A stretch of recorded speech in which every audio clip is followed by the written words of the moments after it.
He walked onto the plane with a cane and a calm smile. He wasn't wearing anything flashy or loud, he was just a quiet presence. But right away, the flight attendant stopped him, asked to see his ID, held him back, and treated him like he didn't belong in first class.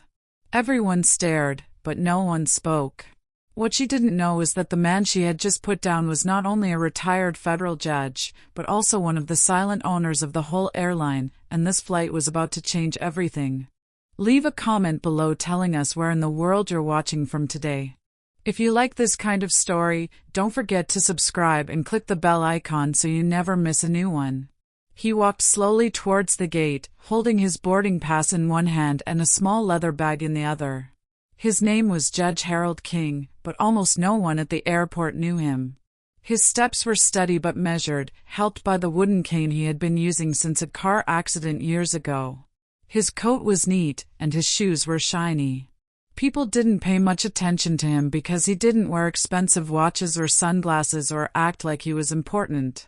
But the way he moved gave off a calmness and strength that made people look twice, which was exactly how Harold liked it. When he got to the gate, he gave his ticket to a young gate agent named Balal, who scanned it without much interest. Bal gave him a small nod and waved him through. "You're good to go, sir.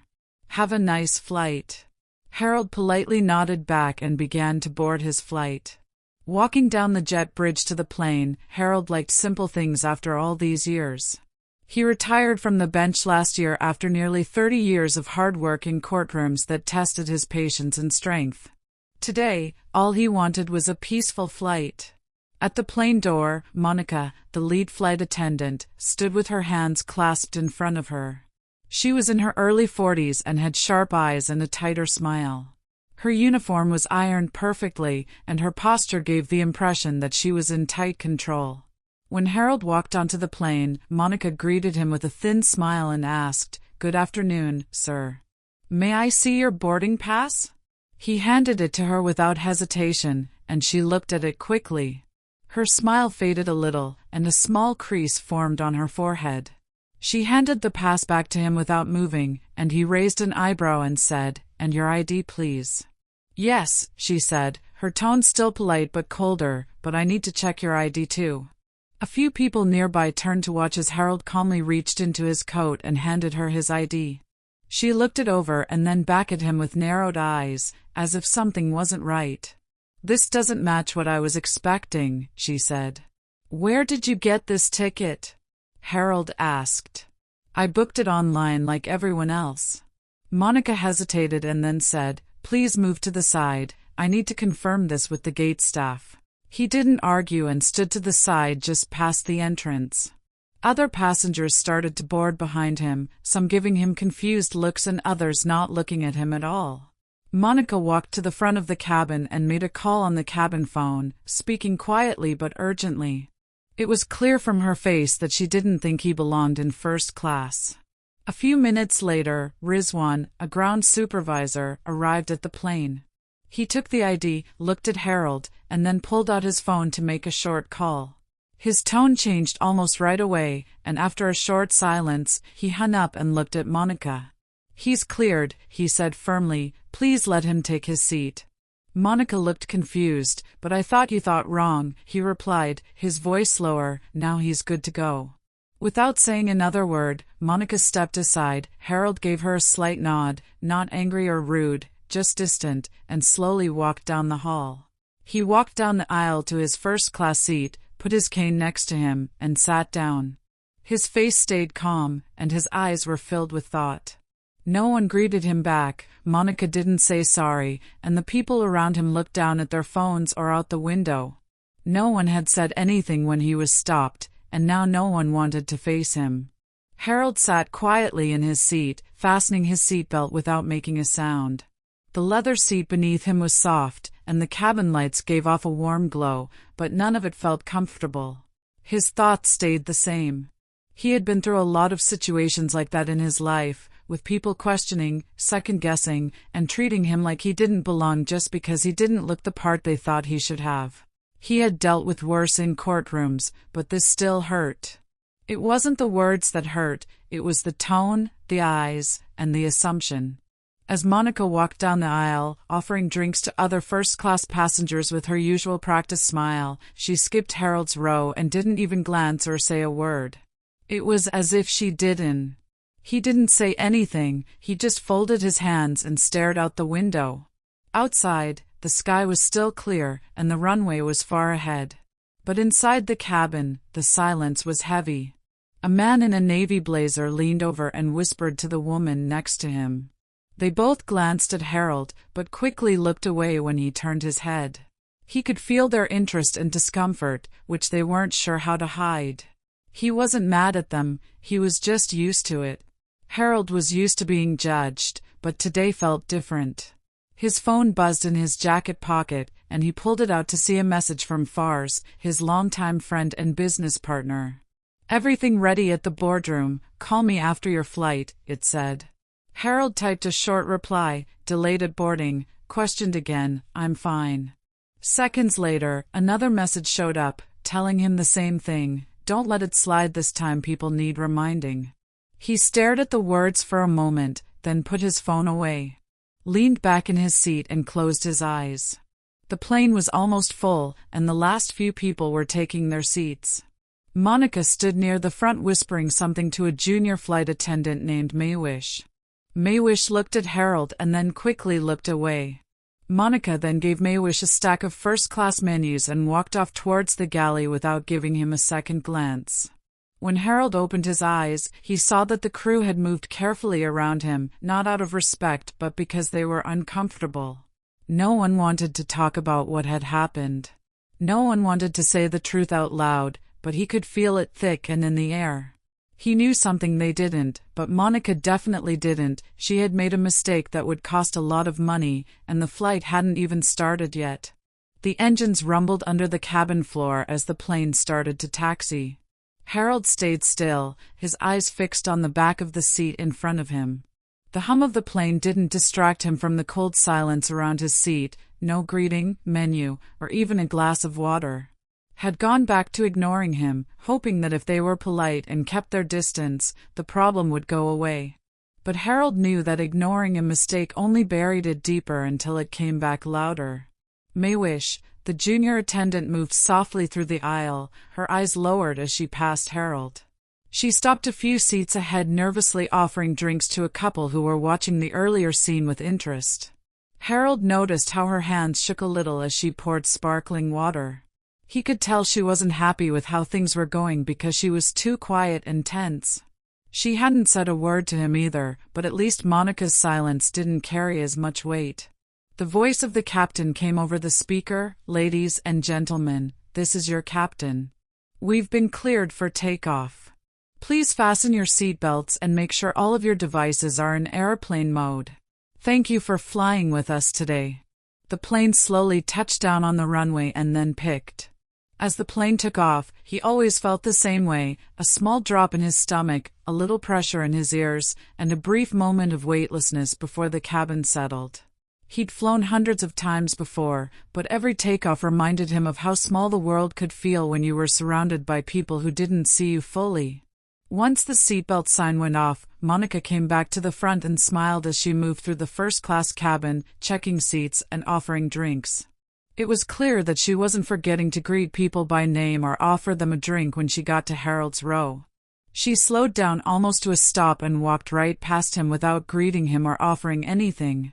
It was a silent punishment that she hoped no one would notice, but Nauman, the middle-aged software executive sitting across from Harold, did.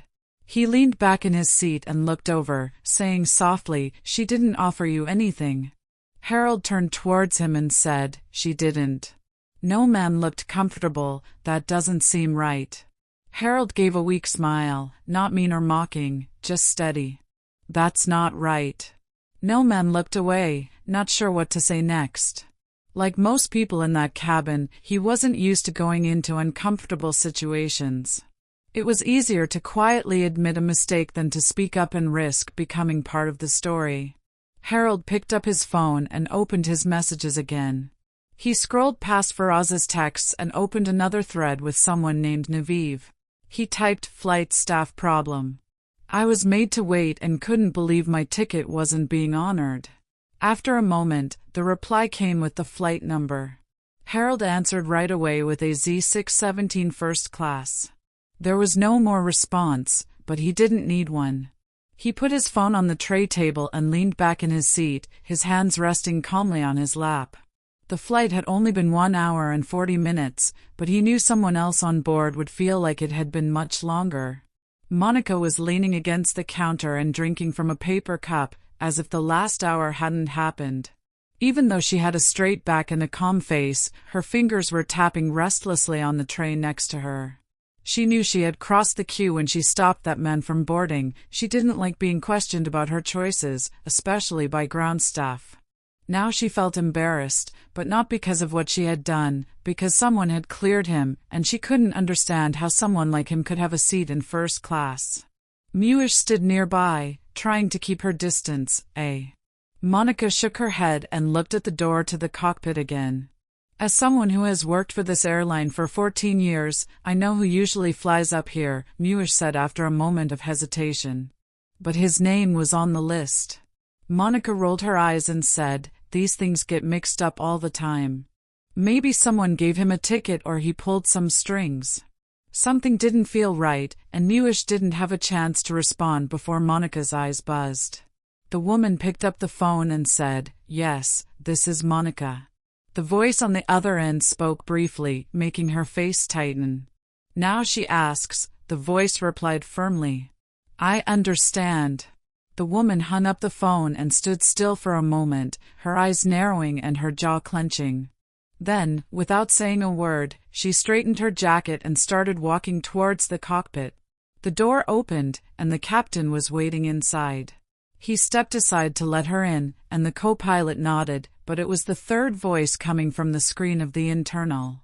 The satellite call that changed everything showed the face of Samir, the director of airline operations. He wasn't smiling. "Monica," he said, "we've received a direct call from the boardroom. There's a problem on your flight." Monica stood straight, hiding the tension in her shoulders. "What kind of problem, sir?" Samir asked. "A complaint from a first-class passenger." Monica's expression didn't change. "In case you didn't understand," Samir replied. "Protocol, the ID didn't match what I expected, so I was being careful." Samir stared at her through the screen without blinking. "That man is Judge Harold King." Monica blinked once. Was that the same Harold King who served 28 years on the federal bench, now sits on the airline's advisory board, and owns shares in this company? Samir continued, "You didn't recognize him, fine. You assumed he didn't belong, fine, and now he's been sitting in first class without a drink."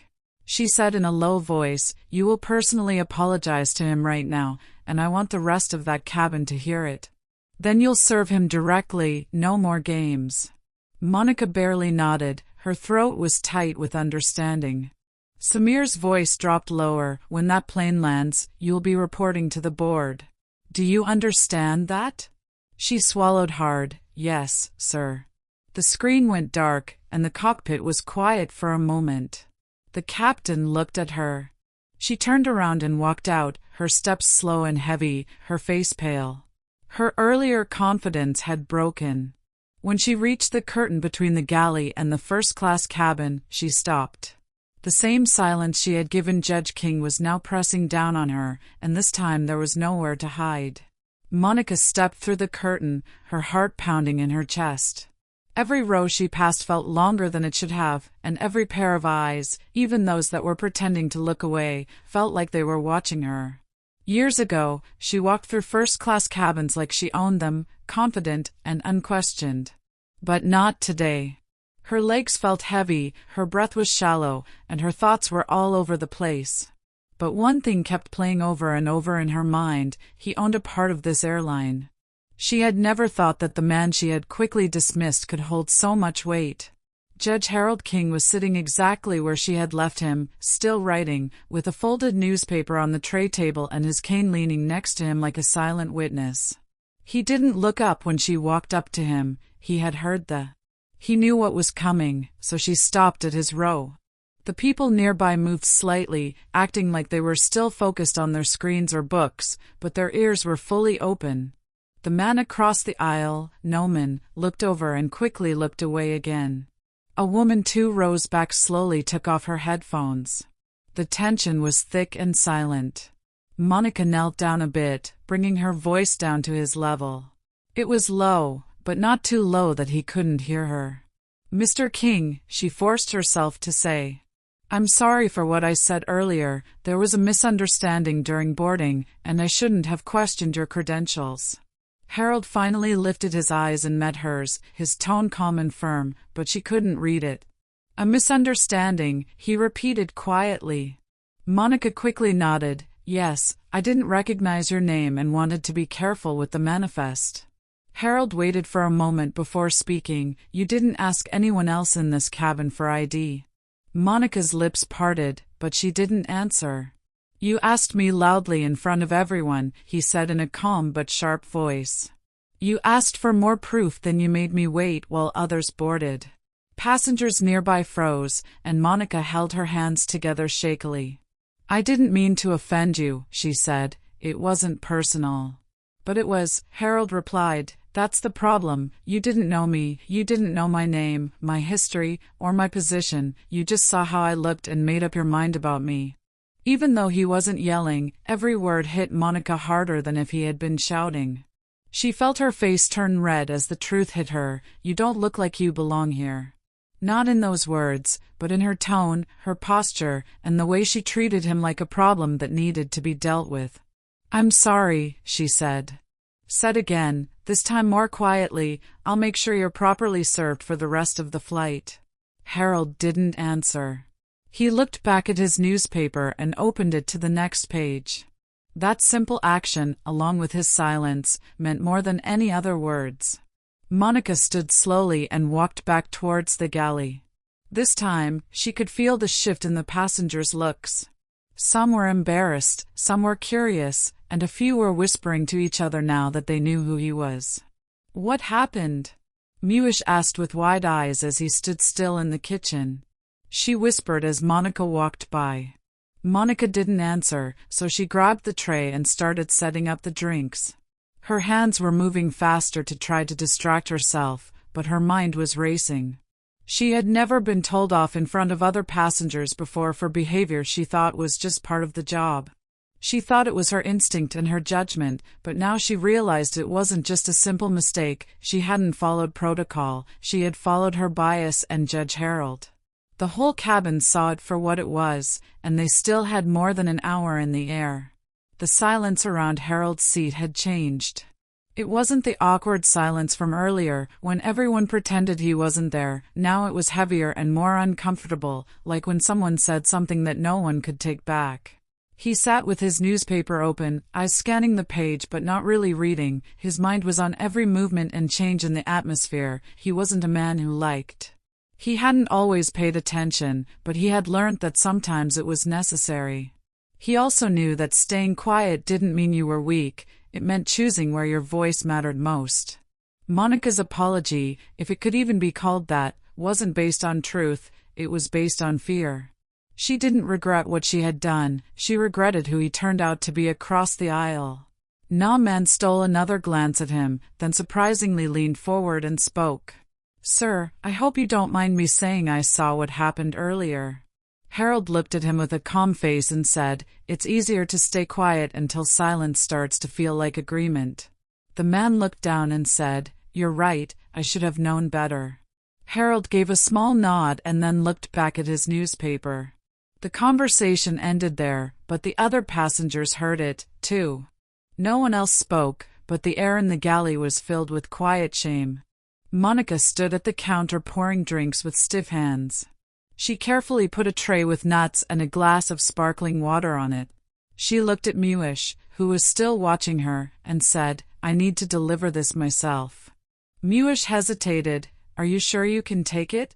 "No," Monica said quickly, "it has to be me." Monica walked back down the aisle with the tray in her hand. Each step felt heavier than the last. She was used to controlling the mood in her cabin, but today the mood controlled her. When she got to Harold's seat, she forced a polite smile. "Would you mind?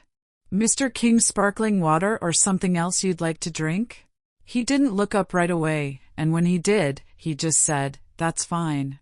She put the tray gently on the table and tried to keep her hands steady. "If you need anything else, just let me know." Harold looked at the drink and slowly lifted his eyes. "You didn't offer me anything when I first sat down," he said quietly. "But not all of them," he replied. "Only the ones you thought belonged here." Monica's cheeks burned and her throat tightened as she tried to find the right words. Her mouth opened slightly and then closed again. Harold didn't press further because the silence between them was loud enough. He picked up the glass and took a slow sip, his eyes never leaving hers. She turned and walked away, her face flushed and her chest tight as she passed the rows. She could feel those stares she had. People who had seen her dozens of times on other flights were now looking at her differently. Instead of admiration or respect, they were looking at her with judgment, maybe even disgust. She ducked back into the galley and almost ran into Muish. "What did he say?" Muish asked quietly. Monica didn't answer, so she just stood there with her back to the galley wall and breathed harder than she should have. Her control, her confidence, and the mask she wore so easily on every flight were all coming apart. While in the air, the flight attendant couldn't stop the crackling, and the captain reached for the in-flight phone. He called the number for ground operations, keeping his voice steady as usual. "This is Flight AZ617, he said, approaching cruising altitude. "Prepare for arrival in about 1 hour and 15 minutes. What was the other end of the queue? There was a short pause, and then someone spoke up. "Understood, Captain. Mr. Naviv has requested a full debrief as soon as the flight lands. Security will meet the plane at the gate. He wants a crew member pulled for questioning." The captain didn't ask who it was because he already knew. "Copy that," he said. "We'll be ready." And with that, the last hour of the flight began in silence above the clouds, but a storm was waiting just beyond the runway. The cabin lights dimmed a bit as the plane settled into cruising altitude, but the tension stayed high. Harold sat quietly sipping from his glass, enjoying the crispness of the sparkling water against his lips. He didn't rush or speak, but the silence around him had grown heavier, like a weight pressing down on everyone sitting nearby. The act of luxury and politeness in first class had broken behind the scenes. Warm smiles and folded napkins had brought up something real, and no one knew what to do with it. 2 rows behind Harold, a woman named Sadia, who was working on her laptop and wearing a tailored pantsuit, looked at him again.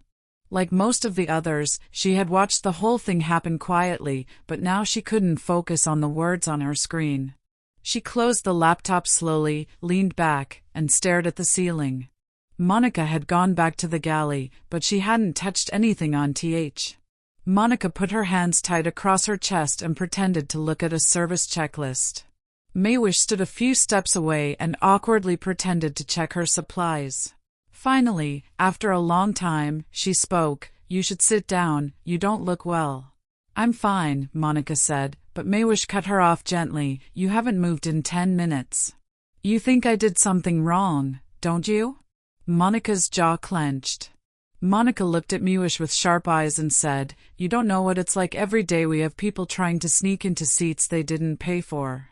I've seen it too many times to count." Maywish replied quietly, "That wasn't today." In the meantime, Harold and C2A leaned back and picked up his phone from the tray. Another message from Naviv had arrived, briefing the security team that they wouldn't need to speak, just stay seated after landing. She apologized in public, and the response came almost right away. "Apology is not accountability, she'll answer to the board." Harold stared at the screen for a moment and then slowly put the phone down. He wasn't looking for revenge, but he had seen too many powerful people get away with things for too long. He wasn't going to be part of that pattern, especially when the behavior was hidden behind company uniforms and professionalism. Across the aisle, Naaman kept moving in his seat. His guilt hadn't hit him yet. Gone away earlier finally cleared his throat and leaned in a bit. "Sir, I just want to say again that I'm sorry I stayed quiet and let her talk to you that way," he said. Harold looked at him with a steady gaze and said, "You said something now that matters." Naaman exhaled. "I've seen this kind of thing happen before, but it wasn't always this clear, but the way you spoke shook everyone. I think you didn't raise your voice, perhaps you did, but nobody could ignore you. Harold didn't smile, but his voice softened. The louder you speak, the easier it is for them to tune you out. He turned his head towards the aisle and watched the curtain that separated first class from the rest of the plane. Behind that curtain, he had flown too many times to know that. He knew this kind of thing happened all the time, but it was quieter back there, so it was easier to hide. Suddenly, a voice came over the intercom. Ladies and gentlemen, we'll be starting our descent in about 45 minutes. Please remain in your seats for now. Our crew will be back with one last service shortly.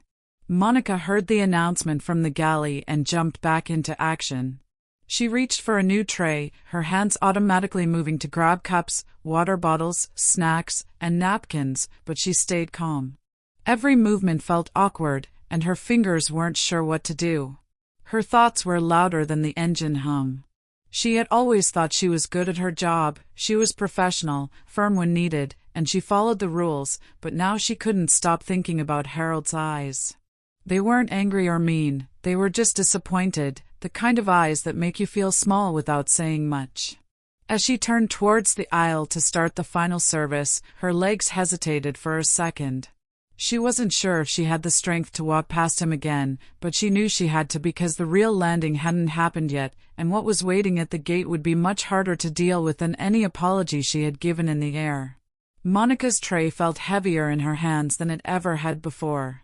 She carried it down the aisle slowly, keeping her posture straight but forcing a thin smile on her face. For years, she had walked the same path down countless flights serving drinks, calming complaints, and enforcing rules, but never like this. Every step closer to Harold's row reminded her of the first time she felt bad about something, seeing a man in a simple coat holding a first-class ticket and deciding he didn't belong. Now she was walking back to him with a tray in her hand, knowing that everyone in the cabin was watching again, but this time they weren't watching him, they were watching her. When she got to Harold's row, she stopped. He wasn't looking up at her, he was reading again, or at least pretending to. He had a newspaper neatly folded in his lap and his body was relaxed, but his presence filled the room. Monica cleared her throat softly and asked, "Mr. King, would you like another drink? We have freshly brewed coffee, juice, or anything else you'd like?" Harold didn't move at first, but then he slowly looked up and met her eyes. His look was calm but not indifferent, there was something piercing in it, like he could see right through her politeness. "Now you're offering," he asked in a quiet voice, and Monica's throat tightened. "I'm sorry for what I said earlier," she said again. "Truly?" He didn't say anything during the long pause, and with a small nod, he said, "Black coffee." Monica quickly nodded, almost with relief, and turned to pour the drink from the thermos onto her tray. Her hands shook a little as she held the cup steady, making sure not to spill a drop. She handed it to him carefully and put a serviette next to it. "Thank you," Harold said, 2 simple words, but not the kind she could be proud of. She moved. Behind her, Monica walked faster and with less control. There were whispers again, but this time they weren't about Harold, they were about her. Back in the galley, Muish waited near the counter with her arms crossed, watching Monica come back. Monica's face was unreadable as she said, "I gave him coffee." Muish replied softly, "That's not going to fix this." Monica didn't answer, she didn't know how. For the first time in her career, she had run out of answers. Harold took a slow sip of his coffee. As he sipped his coffee and looked out the window, the clouds moved slowly across the sky. The plane had begun its quiet descent, but there had been no announcement yet. He tapped his phone to wake it up and glanced at the screen. Another message from Navivid had come in. "Security is in position. Airline executive team will meet us at the bridge. You won't be bothered. Just stay seated." He tapped a short reply copy to Naviv. "Keep it quiet." Naviv's answer was short. It wouldn't cause a scene, but it would be remembered. Harold locked the screen again and put the phone back on the tray. He wasn't looking for drama or to make Monica look bad. He just wanted truth and accountability, a sign that those in power, no matter what uniform they wore, could no longer ignore their decisions like spilt water on a tray 2 rows behind him. Sadia finally got up the nerve to speak. She leaned forward and spoke softly, just loud enough for Harold to hear. "Sir, may I thank you for how you handled everything?" she asked. Harold turned a little and replied, "Have you handled everything the way she did?" "The way you responded showed everyone something." Harold tilted his head, wondering what it meant that you didn't have to raise your voice to show power. Sadia said, "You showed people what respect looks like." Harold gave her a small nod and thought, sometimes the loudest thing in the room is how you choose to stay calm. Sadia smiled barely, and at least some of us noticed. Harold looked back at the window and could just barely make out his reflection in the glass. Down below, the land was starting to show through the clouds, city grids, highway lines, and airport lights were blinking faintly in the distance and in the air. No one knew it yet, but a quiet reckoning was already happening. The plane started its slow descent, and Monica's heart sank more with the weight of what was waiting below. She stood in the galley again, her hands on the edge of the counter. Even Maywish, who is usually funny and full of small talk, didn't say anything. The tension had spread to every part of the plane, and Monica's mind was racing with all the things that could have happened. The apology, the coffee, the forced smile, none of it had changed how the people in the cabin looked at her. The people who used to greet her warmly and call her by name were now giving her those long sideways glances that weren't angry or loud, but full of something else quiet. They had seen enough to know what happened. She treated a man suspiciously, fired him, and put him down because he didn't look like the man she expected to see in seat 2A. Now, every second of that moment was catching up with her. "I've never seen you like this," Maywish said quietly, breaking the silence between them. Monica didn't turn, she just kept her hands on the counter. "Because I've never been in this situation before." Maywish hesitated.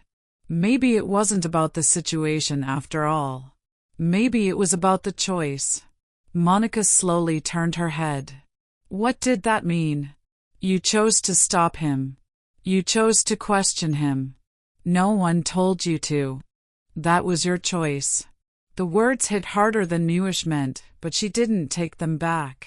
Monica opened her mouth to defend herself, but nothing came out. She had used the same defenses all her career. "I was following the rules. It didn't feel right. I've seen people cheat." She lowered her eyes and said, "I didn't think it would turn out this way." "You didn't think it mattered." Maywish replied gently, "That's the problem." Suddenly, there was a voice from the cockpit, "Ladies and gentlemen, we are now on final approach. Please ensure your seatbelts are fastened. Please ensure your tray tables are upright and all personal items are stowed.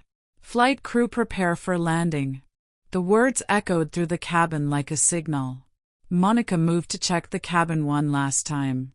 Her steps were slower and heavier, like she was dragging invisible chains behind her. She checked seatbelts, nodded at people, and avoided eye contact with those who were staring back. When she got to Harold's row, she stopped. His seatbelt was already on, and he didn't look at her. After about 10 minutes, she said softly, "Let me know if there's anything you need." He didn't answer, so she stood there for another second, maybe waiting for forgiveness or a sign that she had done enough by fixing the hole she had made earlier, but it didn't come. She turned and walked back to his seat.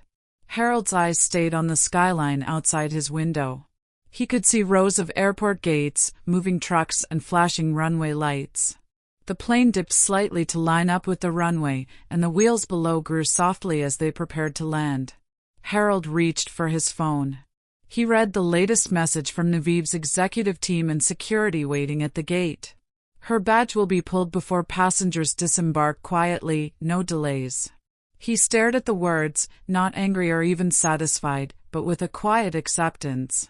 Not long ago, he might have just let it go, thinking it was just another moment in a long history of being judged.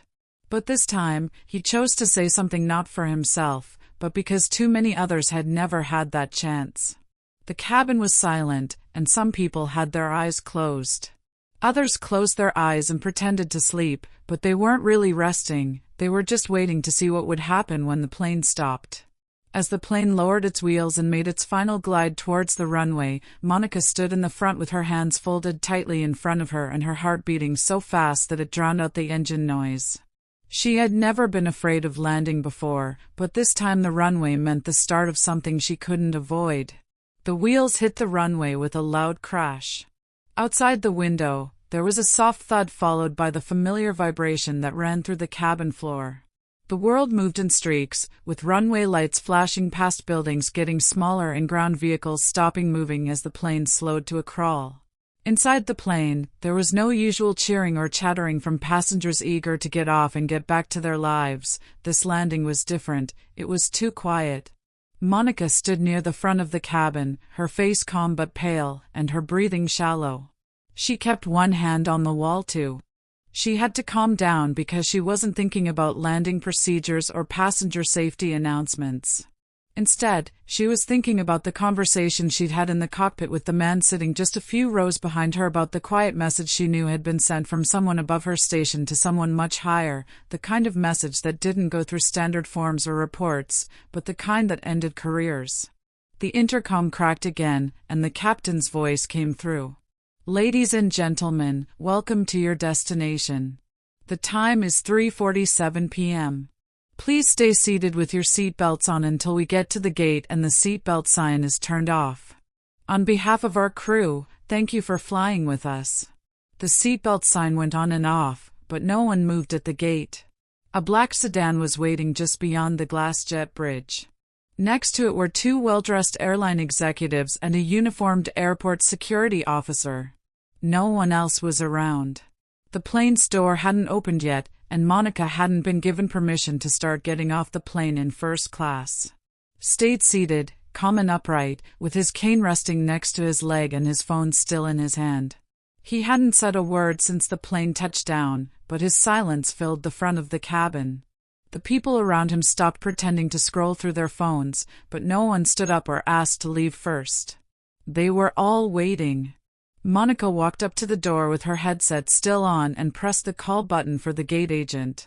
"This is Flight A617, we've landed, and we're waiting confirmation to open door 1, the voice said.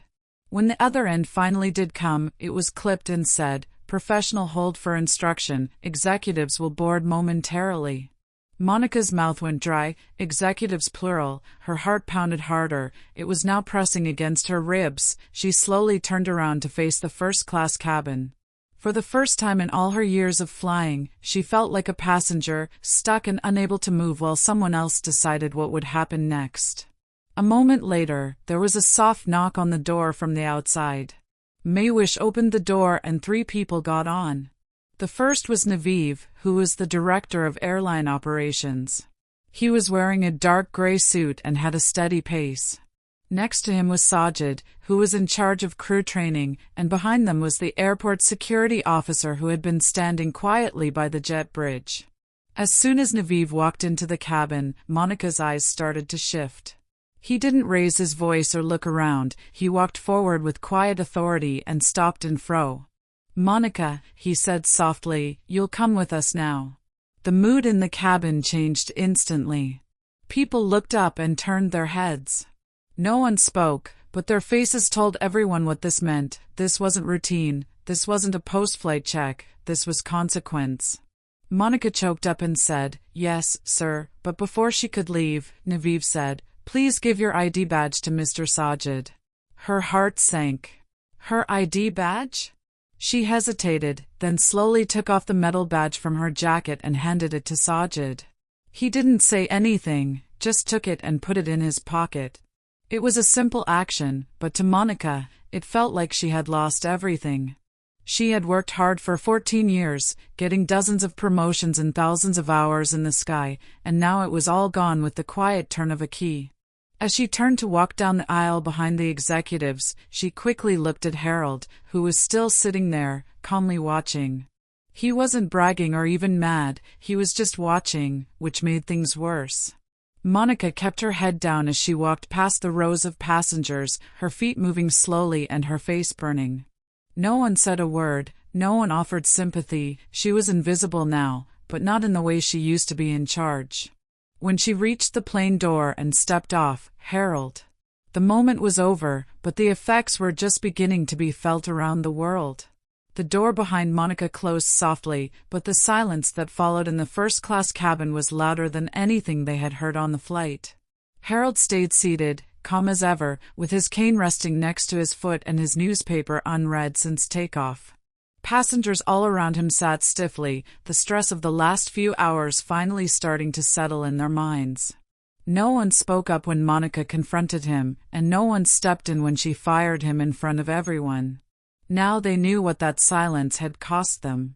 A few rows behind Harold, Sadia sat with her hands folded tightly in her lap. She had been traveling for a business seminar, but the lesson she was taking home wasn't in her notebook or on her laptop. She had seen something bad happen, and like the others, she had done nothing to stop it. That truth made her chest feel heavy. To her left, Harold was still sitting there fidgeting with the hem of his jacket. He had tried to say sorry earlier, but now even that seemed small and pointless. Harold didn't need to be apologized to, he needed people to stop letting things like this happen. After a few minutes, a young gate agent named Ikra got on the plane and cleared her throat softly. "Mr. King," she said with respect, "your car is waiting, you're welcome to get off first." Harold didn't rush. He slowly got up from his seat, grabbed his coat, and adjusted the strap of his leather bag. He then reached for his cane and steadied himself with the grace of a man who had been through much worse than turbulence. With his back straight and eyes forward, he walked past the other passengers without batting an eye, but they all looked at him as he walked towards the front of the plane, not as someone who had just been served coffee late, but as a man who had changed the mood of the whole cabin without raising his voice. People didn't want to admit that assumption bias, quiet discrimination, and wearing professional clothes, the air felt different as he walked through the door. There was a black sedan waiting for him with the door already open, and the driver was wearing a suit. Naviv was also there, with his phone pressed to his ear and nodding respectfully as Harold walked up. No words were exchanged, and they didn't need to be. Harold slid into the back seat with his cane resting against his leg, and the door softly closed behind him. Inside the plane, the other passengers finally started to move, but it was done slowly. No one rushed to the aisle like usual, there was no pushing or talking, just a strange, uncomfortable silence. Some eyes were wet, and some faces were still red from guilt. Sadia stood and got her bag from the overhead bin while she waited for the queue to move. She looked at Muish, who was now at the front of the queue, getting ready to say good. Sadia asked Maywish in a soft voice.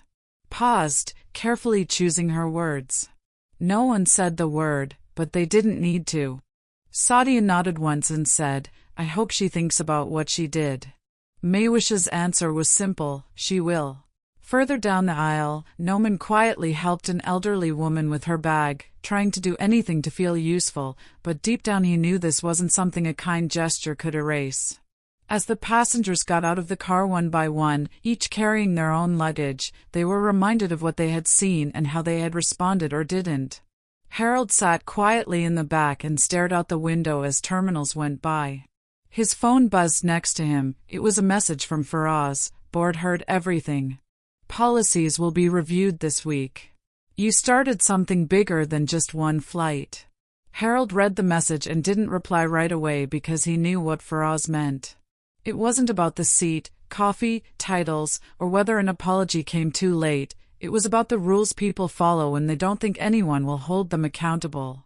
Holding them responsible for how they treat others when they don't want to be held accountable, the quick, silent choices that say a lot more than the ones written in manuals, and sometimes all it takes is one man sitting quietly in seat 2A to show a whole company or system what justice really looks like. No podium, no courtroom, just presence and truth.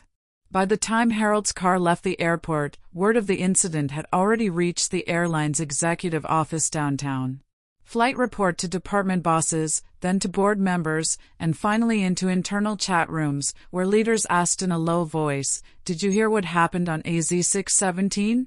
The message was clear. A senior flight attendant had kicked out and treated badly a man who not only belonged in first class but also owned a part of the company she worked for.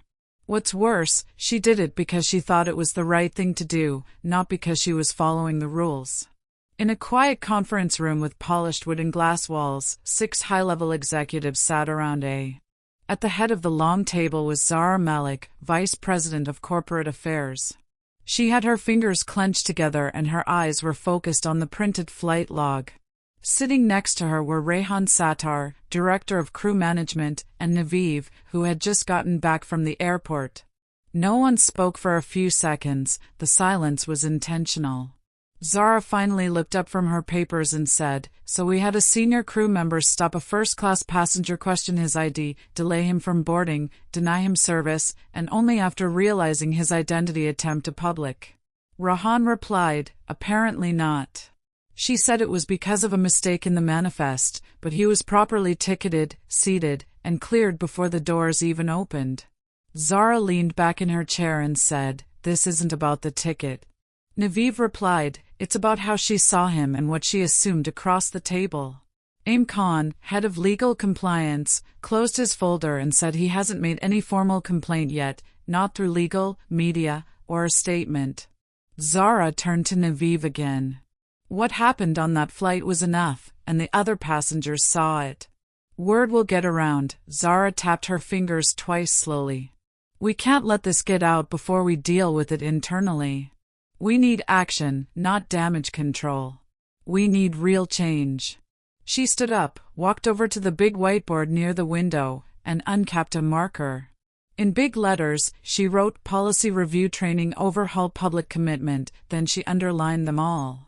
"We'll be reviewing all in-flight service protocols, giving people new training on implicit bias, and putting out a general statement that makes it clear that this company will not stand for any kind of discrimination, no matter how subtle." Naveev nodded, and Monica was suspended until further notice. Her job status will be reviewed after a formal disciplinary hearing, and she'll fight it. Rehan warned her that she's been here for 14 years, and she'll say it was procedural. Zara turned slowly, and then she could explain why she didn't stop.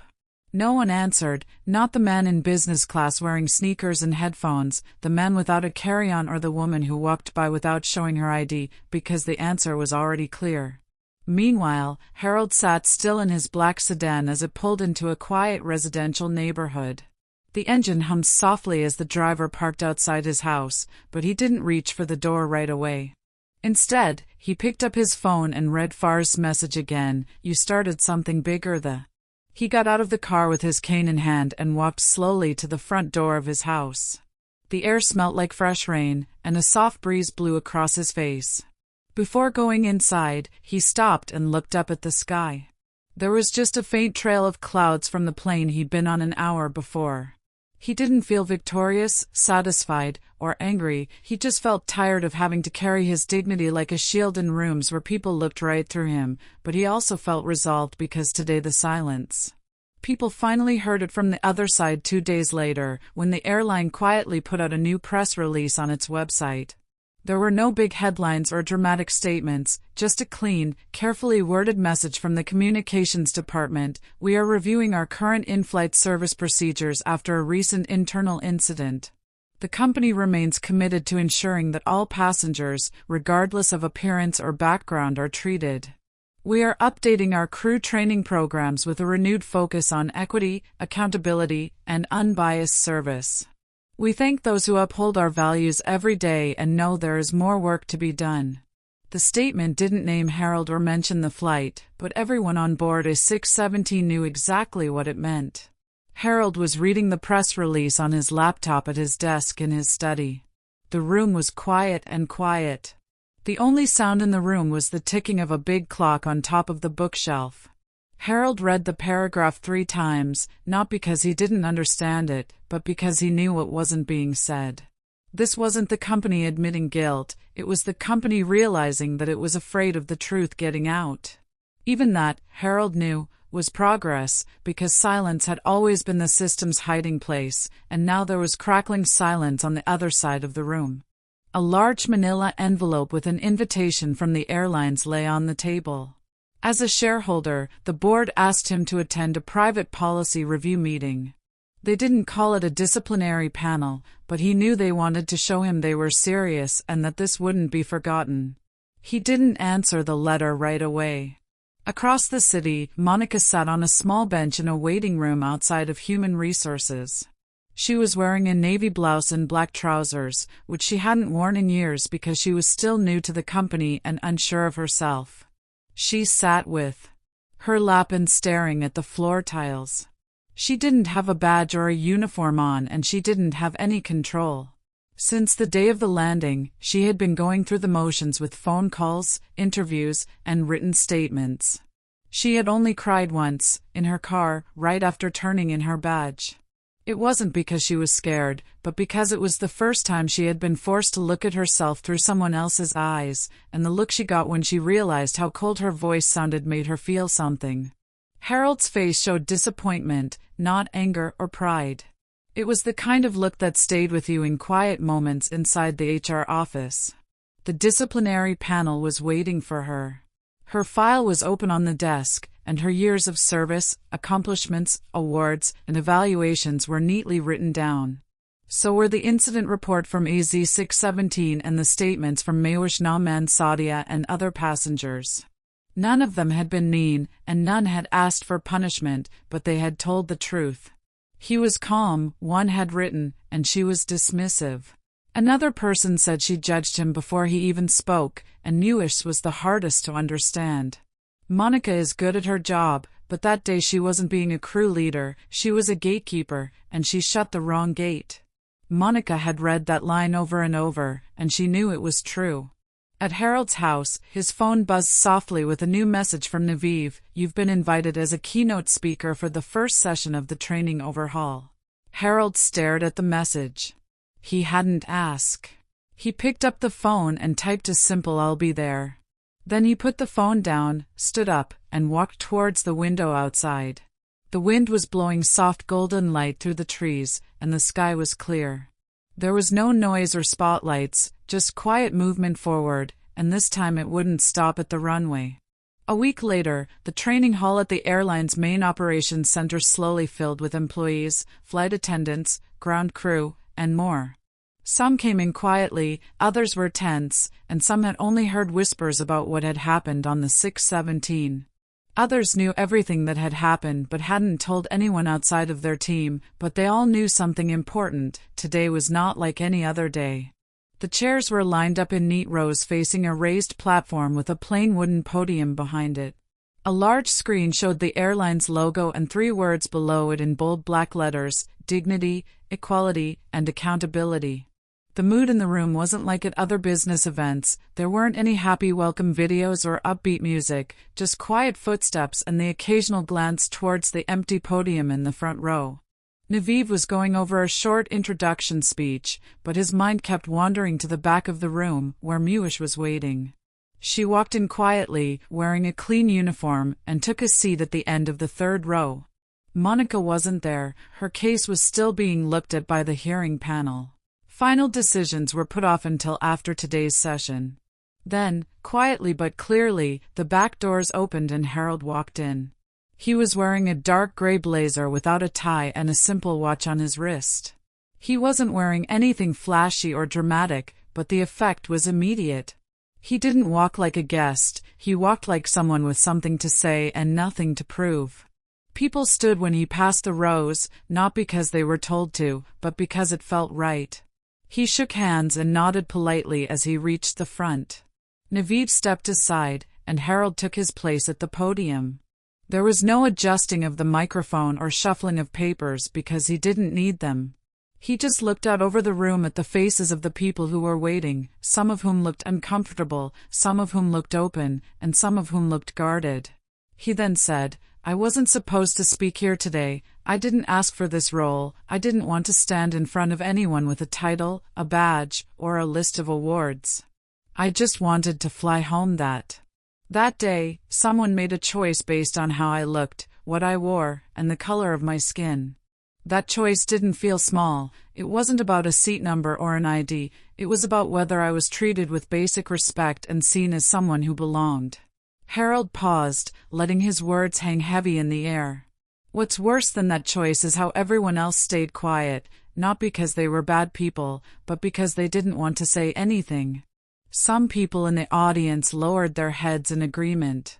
I've spent decades in rooms like this, courtrooms, boardrooms, and classrooms, and the one thing I've learned is that silence is the strongest shield that injustice has. When good people say nothing, bad choices grow, he said, looking towards the back rows where a few senior trainers were sitting. But it doesn't have to stay that way, he said, walking slowly out from behind the podium. I'm not here to shame anyone, I'm not here to end careers. What happened on that flight wasn't caused by one woman, it was caused by a culture, a habit, a system that lets quiet bias pass as procedure, a system that teaches crew to respect rules more than people, to memorize steps but not people. He stopped at the edge of the stage. But if we can teach our staff to remember 147 safety codes, we can teach them to spot bias in themselves, and if we can teach them how to handle medical emergencies and fires in the air, we can teach them how to treat everyone in every seat as. He looked across the room one more time and said, "This isn't about diversity slogans on brochures. This is about the difference between safety and comfort, between being allowed to board and being welcomed, between being cleared and being respected."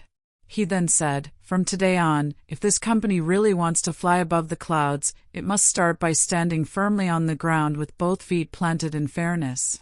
He gave one last nod and then walked back to his seat. The room was silent for a few seconds, no clapping, no movement, just deep reflection. Then, one hand clapped, then another, and then the room erupted in steady, meaningful recognition, not loud applause, but the kind that didn't honor a speaker but a shift, a change, a beginning. Harold sat back in his chair, calm once more, his cane resting across his knees, and as the airline's first anti-bias training started behind him, a quiet truth settled in the room. The flight was over, but the journey had just begun. After a month, the story of Flight A617 was no longer a scandal or a news story. Instead, it was a case study that was passed from training room to training room, from policy manual to HR seminar. At first, employees were cautious about talking about it because they weren't sure if it was safe to ask questions. But slowly, more people started to speak out. Cabin crew from other bases, junior attendants from regional hubs, and even managers from departments that rarely saw passengers started asking the same thing: what really happened?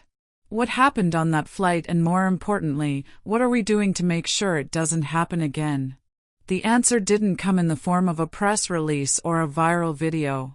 It came in the form of a subtle but long-lasting change. Flight attendants were no longer just trained in customer service, but also in conscious awareness. Ground agents were taught not only to match names with IDs, but also to match procedures with empathy, and before you decide someone doesn't belong, ask yourself why you think they do. For the first time in the company's history, the training department invited a retired federal judge to look over their internal code of conduct. Harold never mentioned Monica by name, he didn't need to. What mattered was her reflection, not her punishment. And in a quiet letter sent to Harold's home weeks later, typed, sealed, and hand-delivered, Monica gave that reflection with unwavering honesty. "I looked at you and saw a question mark, a mistake, something out of place, and that's my failure, not yours. I was protecting the cabin, but I was really protecting my assumptions. I thought I was following protocol, but I was really following fear.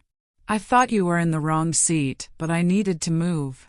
Harold read the letter by himself in his study, then carefully folded it and put it in a drawer. He didn't reply, because he didn't need to.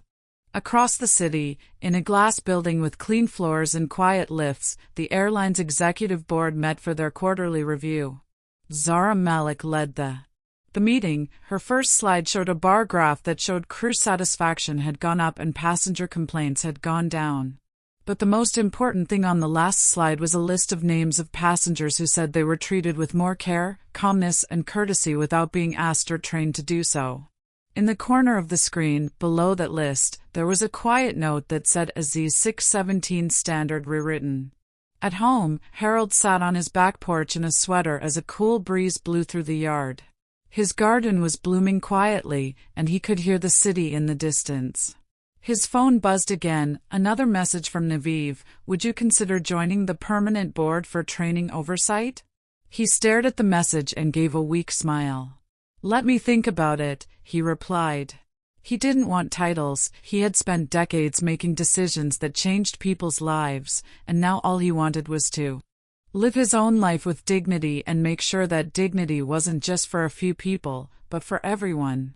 In his home, there was a framed picture of Harold at the airline's headquarters, surrounded by young people and old people from all walks of life. Some were smiling, some were still learning, but they were all listening. They were the next generation of crew, the next flight, and maybe even the next Harold. Walking down a jet bridge would never be stopped at the door because someone had already changed. It all started with a man in seat 2A who refused to quietly leave and instead chose to stay seated until the world stood up. If this story moved you, please hit the like button, share your thoughts in the comments below, and subscribe to the channel for more powerful stories like this one. More are coming soon, and you won't want to miss them.